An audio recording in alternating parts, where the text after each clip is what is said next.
Boy, we worked hard on this show for you this week. We hope you enjoy it. Coming up, 4 great topics. Why do we have a retirement crisis? What does that mean? And maybe what can you be doing to make sure your retirement plan is strong? 2 stages of investing. Early on and near retirement, learn about the details of that. Then we're going to talk about real returns versus average returns.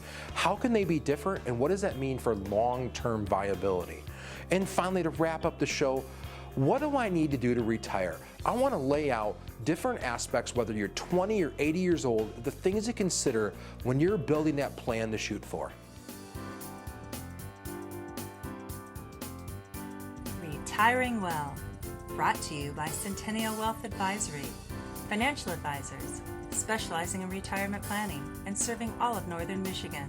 Retiring Well, helping you plan for a successful and comfortable retirement. Retiring Well, plan to retire well. Why do we have a retirement crisis? Well, according to the Insured Retirement Institute, 45% of baby boomers have no savings. So again, baby boomers were born between 1946 to 1964, and of the other 55% of these baby boomers, 28% of them have less than $100,000 in their savings. So they're going to be relying heavily on Social Security. And this may be back in the day, pensions were the most popular type of retirement plan. Pensions are set to pay a lifetime income stream. So in 1974, this was the first year for IRAs. So there was a nominal amount you could contribute back at that time. And then it was 1978 when 401ks were introduced, and companies, got away from the traditional pensions and essentially were putting the responsibility back on the employees to begin saving for themselves. In 1978, the first of the baby boomers were turning 32 years old. So what happened? I think back, where would they have been taught to save? Their parents more than likely would have had a pension along with Social Security, and that was what they were going to live on during their retirement. There wasn't maybe as much of a stress on, hey, you need to be saving for your retirement. Could it have been a piece of this where there's a loss in purchasing power? If inflation's high, you have eroding purchasing power, wages may not be able to keep up, and with all of the quantitative easing, has it devalued the dollar? Maybe there's a higher cost of living, and wages, again, aren't keeping up, and so you weren't able to be putting money away for your retirement. The boomer generation as well experienced a couple of major setbacks in the stock market, as I'm sure all of you remember the tech bubble from 2000 through 2002, where essentially dropped to half of its value. And then we had the credit crash in 2008, where they saw the market drop in half again. So psychologically, that was difficult for investors experiencing that extreme level of volatility. So again, it's one where if you're not really sure what your retirement plan looks like or how you've mapped this out for the long term and to generate an income stream over, say, the next 20, 30 years, it's vital to be laying out a plan and making sure that you keep up with that plan. And if you haven't started saving yet, we strongly encourage you to start looking at that. And if you do have a retirement savings that you need some assistance and a second opinion, we'd love the opportunity to sit down with you and discuss further. Hey, welcome back. Hopefully you found that information about why we might have a retirement crisis in this country helpful. I just recently had a case in the Cadillac office where a prospective client came in and they sat down and they were 62 years old, single, and he said, I just can't keep working. The stress of my job right now is going to kill me. And so they said, here's where I'm at. And he was pretty dejected, I think, when we first met. And I said, okay, that's all right. Part of what we do is plan to retire well. We're just going to speed up that planning process for you right now. And so we took all the different data that he had. We took his different retirement accounts. We took the Social Security options. We looked at his health care plan. We looked at his tax plan. And we also looked at his skill set. what did he just work for the last 30 to 40 years doing? How could that be used in another area to create some cash flow? And by the end of the meeting, we had planned out all these different areas. We had talked about how making sure all his assets could be in good order so that they could pass on to his beneficiaries. You know, we took that holistic approach, and he walked out of our office feeling much better. And I know it's because we started planning. So, you know, if you find yourself feeling dejected about the situation you might, be in for your retirement, the best way to counter that is to educate and to plan. So, Nick, I know you had another situation. Very similar situation up in the Petoskey office as well. This client, he was sick of working, but really for him, he was just so fearful of sitting down with somebody, not understanding the whole financial industry at all, and he really wanted that education. Thankfully, he found us on the TV show, and that's how he kind of got enough courage to come and meet with us. But that's something we're here at Centennial Wealth. We are a no-pressure firm. We are going to educate and then dive into any kind of areas that you want to talk about, okay? We're not going to push any kind of products on you whatsoever. It's just a great opportunity in that first meeting to just learn, to ask tons of questions, because we don't want anybody to ever feel like they can't come in here and get the knowledge that they need to retire well. So hopefully you found that information valuable. Please stay tuned. We're going to be talking about the 2 stages of investing and then real return versus average return coming up next.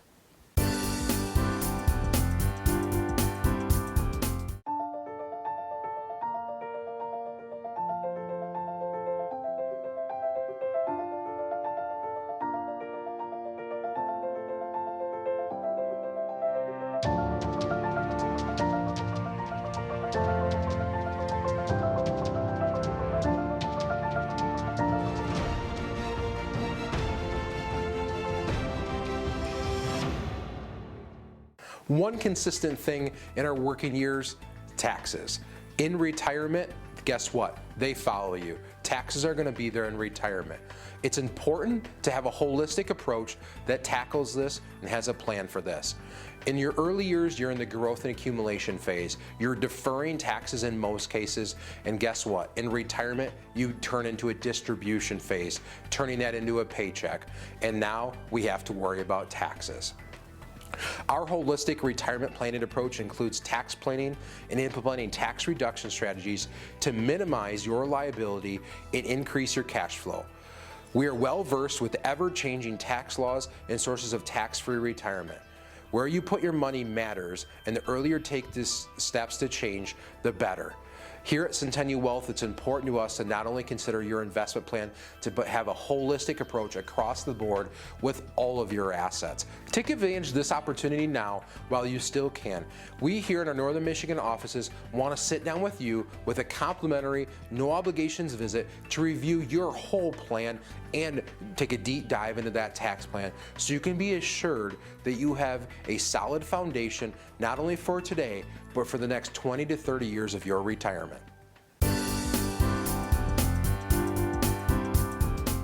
As an investor, we believe you go through 2 primary stages of investing. There's the early stage when you're a beginning investor until you get, further into your years, but not yet to those retirement years. Growth and accumulation, we call this. You're putting money away. You're having money taken out of your paycheck, trying to accumulate as much assets as you can. And typically speaking, at that time, you have a longer time horizon, meaning that you're many years away from retirement. So oftentimes, people assume more risk during those years. You don't have to, but and many times people choose to do that. Think of it this way. As you're going along, obviously everybody wants the biggest returns they can have, but you're willing to accept maybe some bigger risks to have those returns because you don't need the money right away. When you look at your 401k statement every month or every quarter when you get that, it stings a little bit when you see when it drops or if the markets aren't performing the way you want them to, but you typically don't need that money at that time, so it's not a big impact on your life. But let's fast forward now a few years, and you're getting near those retirement years, you're in those retirement years. Now you want to be in the preservation of wealth and income stays. Guess what? You've put in money for 30 or 40 years maybe. Now it's time for that portfolio, that savings, to generate a paycheck to you. But you want that to last, right? The preservation standpoint. Likely you're going to need that income for some period of time. It's different for all of us, right? Tomorrow's never promised, so we don't know how long that may be. But for some folks, they may be retired for 40 plus years. So we need to preserve this, but make it generate a paycheck. These are two fundamentally different ways to invest. And there's two fundamentally different goals they each have. Growth and accumulation, build the biggest pot of money possible, right? Preservation of wealth and income, hey, we want this money to last, but we also want it to pay us a paycheck for as long as possible. So when you're looking at doing this, there's two vastly different skill sets typically associated with these from a financial professional standpoint. Growth and accumulation, you're typically bringing on risk, as I've talked about. You're not as concerned with taxation because you're not drawing it out yet. Typically, you're deferring, right? Now, let's look at preservation of wealth and income. Taxation is all of a sudden now a big piece, right? Because we're pulling money out.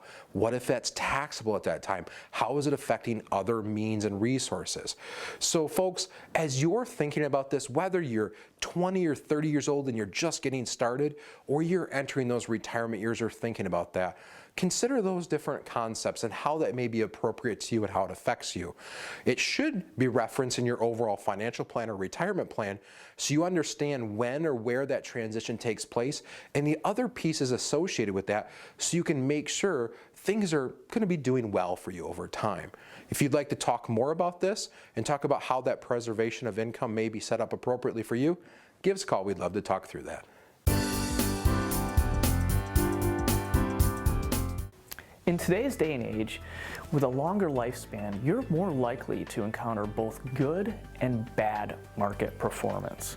For that reason, when planning for retirement, it's increasingly important to seek guidance from a financial advisor who can help you structure an income strategy that reflects your financial situation, risk tolerance, and investment objectives.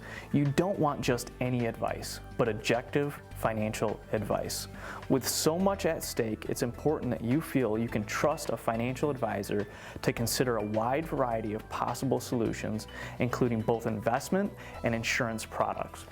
Here at Centennial Wealth Advisory, we're not beholden to any certain investment tools or vehicles. We're independent. We can offer a wide variety of investment tools that meet your needs. So please, if you have any questions or you want to schedule an initial consultation, don't hesitate to give us a call at the number on the screen. We're happy to help in any way that we can.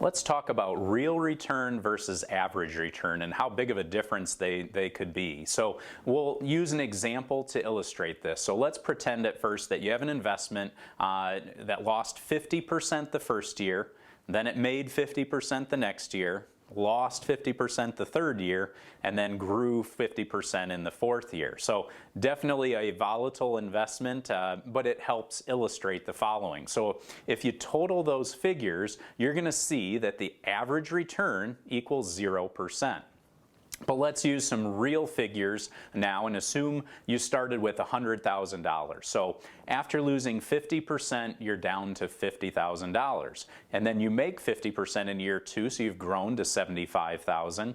and then it drops 50%, so now you're down to $37,500, and then in the fourth year you went up 50% to equal $56,250. Now again, the average return was 0%. However, the real return here was negative 43.75%. That's quite the difference. So now what is the return that investments typically report? It's always focused on the average return. I recognize that I'm using an exaggerated example here because you hopefully aren't normally experiencing 50% up, 50% down types of swings year in and year out, but it's especially important if you have, say, a higher risk investment with greater potential for volatility, then the average return may not be the best indicator to use when you're looking at your portfolio. It may be more focused on what is the real rate of return that you're experiencing.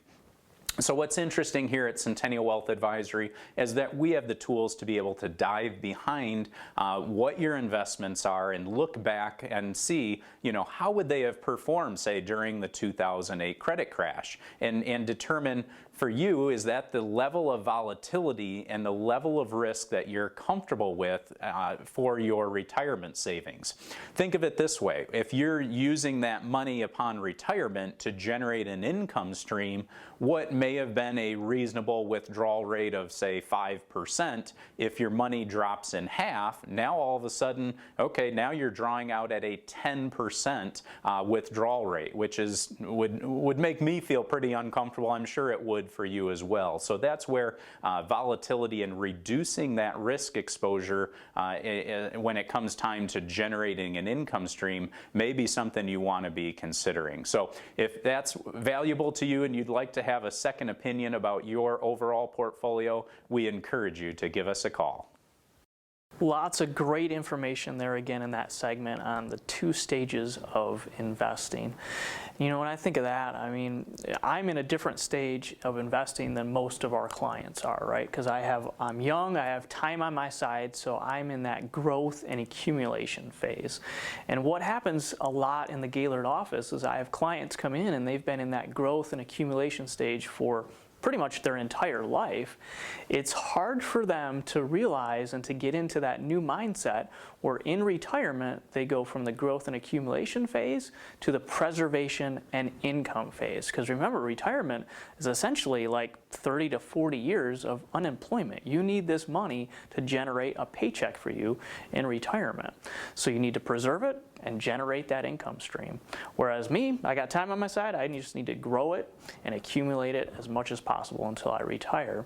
So it's always interesting to show our clients the numbers to kind of help show them, hey, how much return do I actually need in retirement to meet my obligations? Because that typically helps them understand that they don't need to go chasing those 10 to 15% rate of returns. All they need is that simple 4 to 6% rate of return, and they can live comfortably in retirement. But it's just so important to kind of get that mindset switch going from the growth and accumulation to the preservation and income stage. Yeah, and segueing into average returns, real returns, there's an interesting numbers game that you could work out where the sequence of returns in your accumulation years don't matter. In fact, you can have a gain, loss, gain, and then have a loss, gain, gain, gain. And at the end of the day, if you haven't taken any distributions from those numbers, the numbers work out the same. But as soon as you get into retirement, that's where things fundamentally change. As soon as you're going to start distributing those funds, the sequence of return risk matter. Another thing that we run across all the time are people that clients will come in and they'll say, or potential clients rather, they'll say, oh, I just had this great year in the market, just made 27% or something. And okay, that's great. Now let's talk about what happens when that portfolio doesn't perform. What are the down years? And I lost 27% that year. And if you're looking at 2 portfolios and they have the same average return, the one with the smaller variance always has more money in it. And so that's something that we get to dig into. Hey, if we have a similar portfolio with the same average return and our variance is smaller, statistically you're going to have a better chance of having more money in it. And wouldn't you like to know that? You know, so when it comes to average returns and how you're situated in your portfolio, it's really important to first figure out what stage of investing that you're in, and then also what your plan is to do about that. So again, if you have any questions about how you're situated, what some of those numbers for your portfolio might look like, feel free to give us a call anytime. Hey, and coming up, we get to figure out, what do you need to retire? Stay tuned.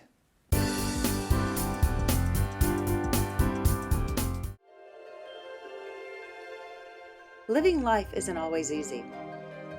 It puts up challenges and obstacles you'll have to overcome. There are responsibilities.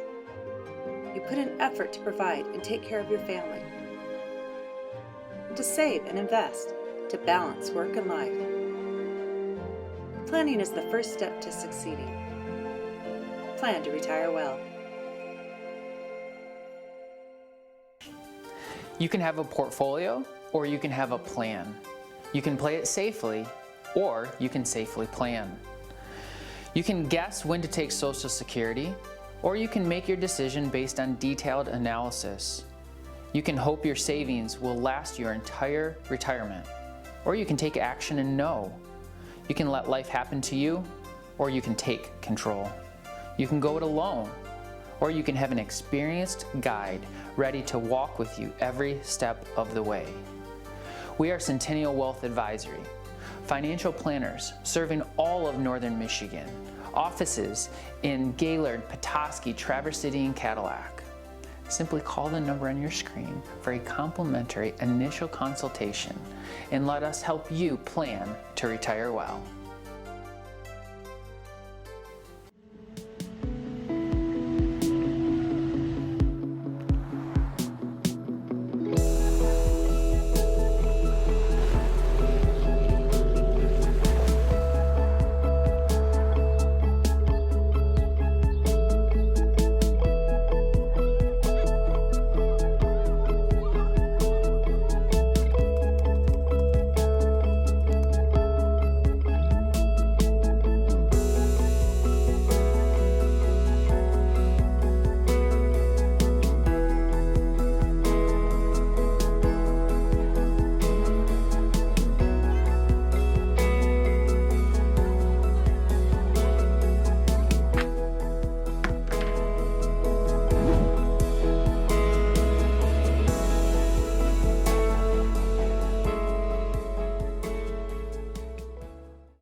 All right, everybody out there, I want to talk about, what do I need to do to retire? And this is appropriate whether you're sitting there watching the show and you're 20 years old or whether you're 80 years old. This here, I want you to listen, because there are many different things in here that we see people miss over time.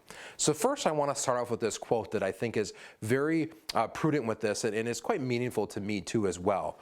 So this is from Bill Copeland. He says, "The trouble with not having a goal is that you can spend your life running up and down the field and never score." Isn't that true? Retirement at the end is this magnificent goal that some people don't really know what it is, and it's that touchdown at the end. But how do we get there? What is that goal going to be? So when you're thinking about retirement, the many things you need to do, saving money is a piece of that, but all these other things have to play a role of that. So let's walk through a little bit of that. First, in retirement, what do we want to do? Envision yourself in retirement. What does that look like? What is your lifestyle going to be? Is that travel? Is it maybe wintering away if you're here in Northern Michigan and you want to stay in Florida or Arizona? Is that spending time with your grandkids, hobbies, volunteering, part-time work, whatever that may be? Envision yourself in that spot. What is your budget going to need to be in that lifestyle? What do you think you're going to need? Okay, great. We got that established. Now let's continue on. We got a budget. Healthcare, where's that coming from? Oftentimes when you're working, maybe your employer's picking up a portion or all of that. If you're going to retire, where are you going to go with this? What are the costs going to be associated with? Typically, there's two primary paths. Pre-65, you're in the marketplace or some form of that. After, Medicare, right? So that's a big piece of it. So now we have our budget, we have our health care. Now, when we're talking about that, also, what is our debt? What is going on out there? Entering retirement with debt can be challenging. Let's say I have 20 years left on my mortgage, but I only want to work 15. Start making arrangements. Ideally, get that paid off in advance if you can. I'm not saying going into retirement with debt can't be done, but it tends to be a little more efficient without it. Understanding that the balance on your 401k statement is not a plan. Not all of that money is even yours in many cases, right? If you have a traditional 401k, pre-tax 401k, guess what? You have a silent partner in that. Uncle Sam is going to want a piece of that at some point when you're taking that out, right? So what taxation are you going to have, or what tax plan are you going to have on those investments? So that way, not only we have income, we know what our lifestyle wants to be, healthcare, investments, taxation, and then also kind of wrap things up.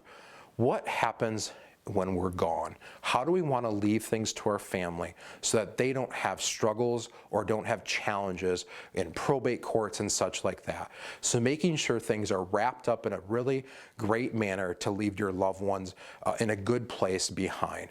So folks, you know what? Retirement is a great time, and it's a wonderful thing. So once again, like I said at the beginning, whether you're 20 years old or 80 years old, it's never too late to start planning for this and map that out in detail so you know that goal you're working towards so you can score. Hey, welcome back. Lots of good information about, hey, what do you need to retire? I just recently had a older good friend of mine come into the office, and he kind of jokingly said, Jack, what do I need to retire? And I quickly responded, a purpose and cash flow contentment. And the more that we got into those two things, we actually thought, wow, that's a pretty simple way to think about it. You know, just because you stopped your work in one area doesn't mean you're going to stop your work in life. You know, what does that purpose look like? And if you have found contentment in your cash flow, if more of income is coming in than the expenses are going out and you're good with that, maybe you should look at retiring. So if you are going to retire, hey, I got a place you can call, Centennial Wealth Advisory. Feel free anytime. We love to lead with education and help you really maybe help find that purpose and help find that time that you can go enter a different phase of your life.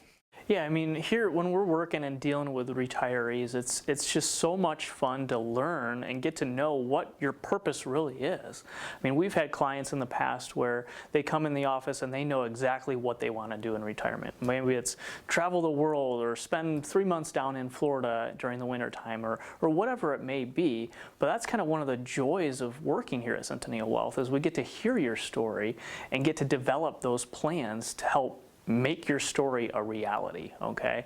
So it's a lot of fun to work with you, and don't ever be afraid to give us a call, and we'd be happy to help work and develop that retirement plan for you. So I know in this show we go over a lot of general different segments, ideas, questions, answers, but retirement is personal.